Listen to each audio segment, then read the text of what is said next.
Este podcast é um oferecimento de Supermercado Cambará 43 33 25 77 55, Londrina, Paraná.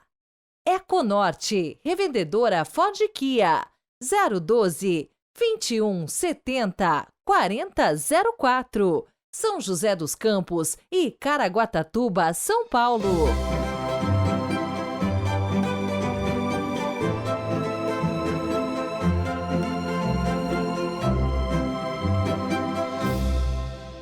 Terça-feira, 30 de janeiro de 2024. Sejam muito bem-vindos ao nosso podcast de hoje. E vai compartilhando o nosso conteúdo com as pessoas que você conhece. Assim, de maneira individual, sabe? Seja pelo Spotify ou pelo YouTube, indique. Pode fazer a diferença na vida de alguém.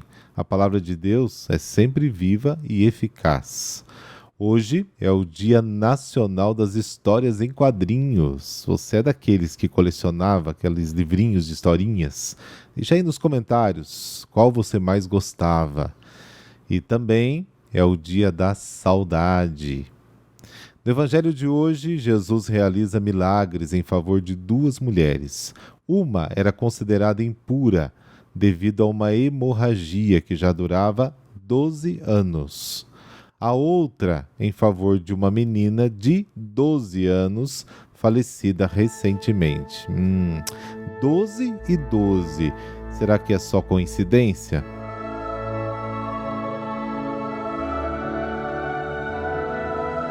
Pelo sinal da Santa Cruz, livrai-nos Deus, nosso Senhor, dos nossos inimigos. Senhor, aumentai em nós o dom da fé, para que em nossos lábios vosso louvor seja perfeito e produza sempre abundância de frutos celestes. Amém.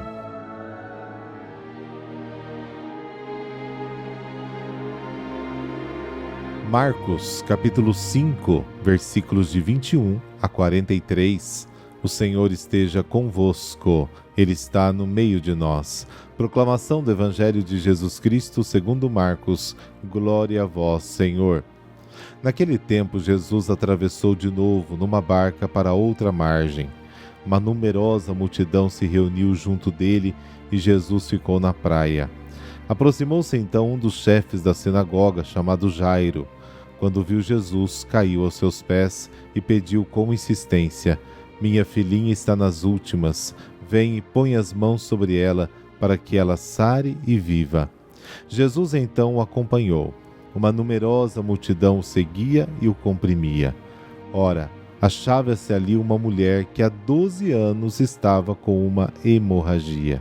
Tinha sofrido nas mãos de muitos médicos, gastou tudo o que possuía e, em vez de melhorar, piorava cada vez mais. Tendo ouvido falar de Jesus, aproximou-se dele por detrás, no meio da multidão, e tocou na sua roupa. Ela pensava: se eu ao menos tocar na roupa dele, ficarei curada. A hemorragia parou imediatamente e a mulher sentiu dentro de si que estava curada da doença.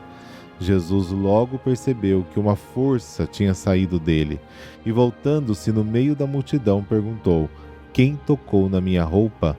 Os discípulos disseram: estás vendo a multidão que te comprime e ainda perguntas quem me tocou? Ele, porém, olhava ao redor para ver quem havia feito aquilo. A mulher, cheia de medo e tremendo, percebendo o que lhe havia acontecido, veio e caiu aos pés de Jesus e contou-lhe toda a verdade. Ele lhe disse: filha, a tua fé te curou. Vá em paz e fica curada dessa doença.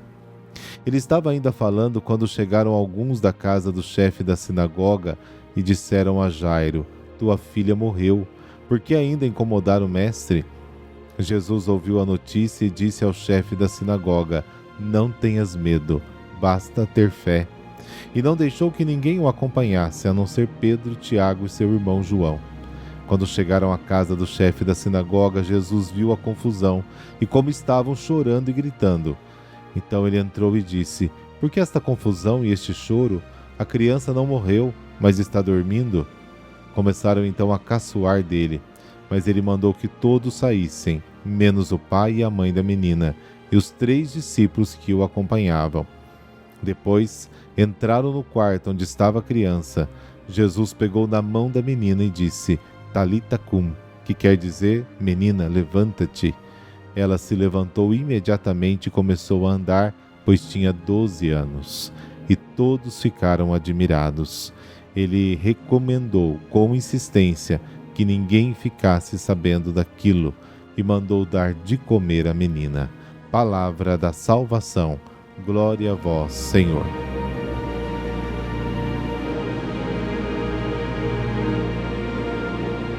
Aos poucos, você vai percebendo que reunião de pessoas em torno de Jesus é uma característica permanente na narrativa de Marcos.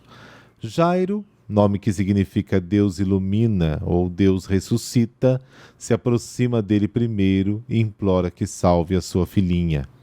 A imposição das mãos era um gesto utilizado desde a antiguidade para indicar a cura do enfermo, porque se pensava que servia para comunicar ao doente uma força vivificante. Para isso, pessoas idosas ou religiosas eram chamadas aos leitos dos enfermos. Isso está em Tiago, capítulo 5. A mulher que sofre de hemorragia na sua fé simples é um exemplo de como Jesus se dirige a quem nele demonstra uma confiança infantil. Ele a cura e a orienta para aquela fé plena, a qual está prometida a salvação eterna. Ele lhe dá conforto e confiança, assegurando uma recuperação estável com palavras que testemunham a bondade de Deus e a sua vontade de salvação. Para quem o toca com fé, Jesus sempre dá a cura e a salvação. A nova cena é introduzida pela notícia de que, entretanto, a filha de Jairo morreu. Jesus não tem medo da morte e não recua diante dela.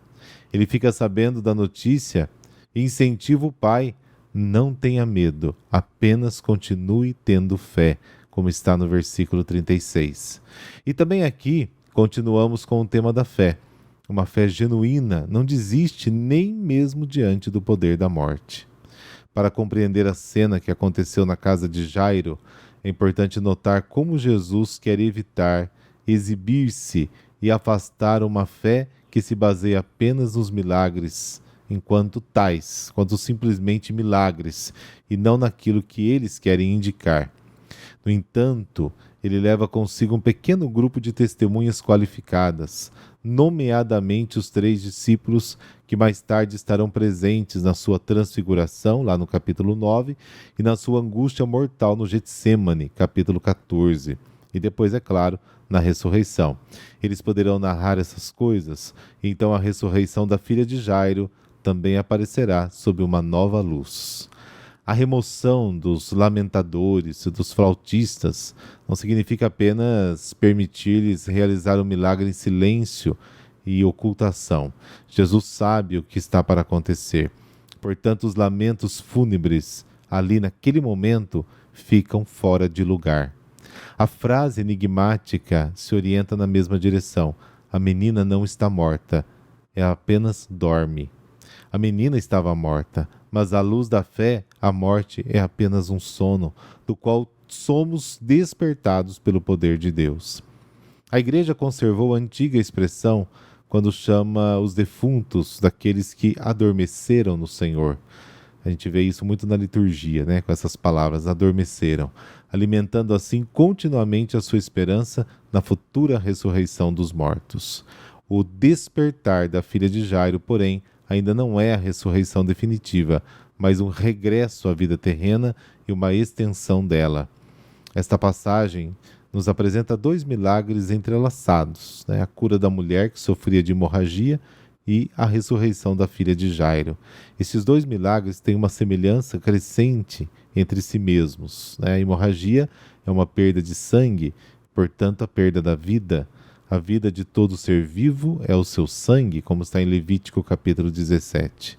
Ao curar a mulher que sofre da perda de sangue, Jesus se revela como aquele que impede a perda gradual da vida.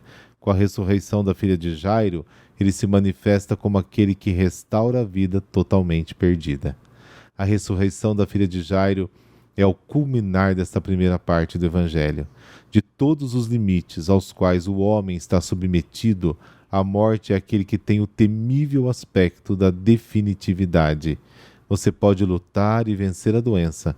Contra os infortúnios, você sempre pode tentar algo, reconstruir sua vida após o fracasso, e a gente costuma dizer, enquanto houver vida há esperança, mas diante da morte percebemos para tudo há remédio, menos para a morte. A gente repete isso muito. E esta é precisamente a crença por trás da nossa história. Sua filha está morta. Por que você ainda está incomodando o mestre? Em outras palavras, agora é tarde demais, não há remédio contra a morte. Diante da morte, a impotência humana é total. Ter fé significa construir a esperança num outro, com O maiúsculo, mais forte que a morte. Do ponto de vista humano, a vida é temporária e a morte é definitiva. Mas do ponto de vista cristão, a morte é temporária, como um sono, e a vida é definitiva e eterna.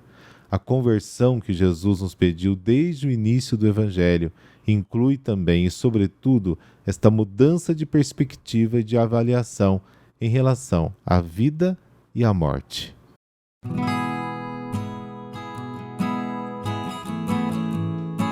Santa Jacinta de Marescote. Clarice era a segunda de 3 irmãs da família Marescote, pertencente à nobreza italiana. Nasceu em 1585 em Vignanello, província de Viterbo, próximo a Roma. Recebeu requintada educação e boa formação cristã, que a princípio valorizou, mas crescendo se agradou das vaidades do mundo e, embora posta para ser educada no mesmo convento de religiosas, onde a sua irmã mais velha, que levou uma vida santa, já estava, não demonstrava desejo de ser religiosa, entretendo-se apenas com futilidades. Voltou para casa e, bonita, culta, independente, levava uma vida cheia de luxo e vaidades, frequentando as diversões e festas da alta sociedade. Desejava se casar e se interessou pelo jovem marquês de Capizucchi. E ele, porém, veio a desposar a sua irmã mais nova, o que lhe causou grande decepção, despeito e inveja. E também revolta contra o pai. Na época, lembrando que os casamentos muitas vezes eram decididos pelas famílias. Uma atitude ativa e insolente. O aborreceu com intratáveis caprichos. O pai a intimou a fazer-se religiosa, o que ela, afinal, aceitou, tornando-se terciária franciscana, para não ficar enclausurada no mosteiro de São Bernardino, em Viterbo, onde recebeu o nome de Jacinta.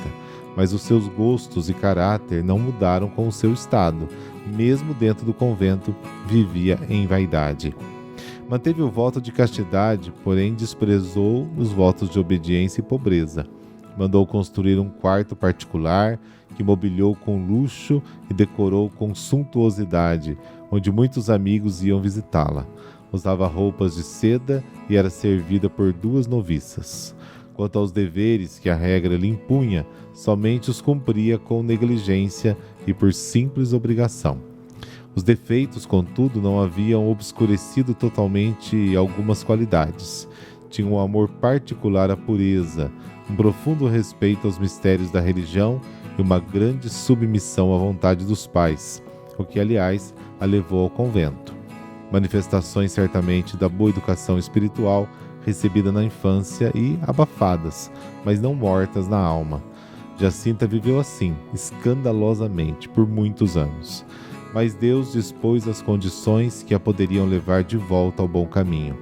O assassinato do pai, que a fez questionar a segurança proporcionada pela nobreza e pela riqueza, e depois uma grave doença, levaram Jacinta a mudar completamente de vida. O perigo da morte a fez querer confessar-se, mas o sacerdote, chocado com o luxo absurdo e inoportuno do seu quarto, recusou-se a nele entrar para atendê-la em confissão, e a repreendeu severamente. Assustada, impressionada e sinceramente arrependida, ela então fez entre lágrimas uma confissão geral da sua vida. Pediu humilde e heroicamente perdão às irmãs da comunidade, recebendo delas a promessa de orações e ajuda para perseverar na conversão, o que foi realmente necessário, pois não tão rapidamente ela conseguiu isso. Foi curada quase milagrosamente, e afinal, pela graça e pelos remorsos da consciência, tornou-se exemplo heróico de mortificação, pobreza e doação ao próximo até a morte. No convento esteve atenta ao bem que também podia fazer fora. Durante uma epidemia que devastou Viterbo, fundou e dirigiu 2 associações, os Oblatos de Maria, com a ajuda financeira de velhos amigos, uma recolhia esmolas para os convalescentes, os mendigos e os presos, e na outra os Sacone. Assim eram chamados porque usavam sacos de estopa durante o serviço. Enfermeiros ajudavam os doentes num hospital especialmente construído. As 2 associações ainda existem em Viterbo. Tudo que Jacinta recebia, oferecia aos pobres. Seu exemplo levou muitos a retornarem à fé, da qual tinham se distanciado. Ela morreu no dia 30 de janeiro de 1640 em Viterbo, com 55 anos, de um mal agudo e violento, que em algumas horas a levou para o céu. Senhor Deus e nosso Pai, que sempre nos quer educar na verdade, concedei-nos por intercessão de Santa Jacinta Mariscote, a permanente coragem do arrependimento e conversão sinceras, a graça de resistir aos apelos do mundo e a humildade de cumprirmos fielmente todas as nossas tarefas. Amém. Abençoe-vos o Deus que é todo-poderoso, Pai, Filho, Espírito Santo. Amém. Boa terça e tudo de bom para você aí, tá bom? Até amanhã.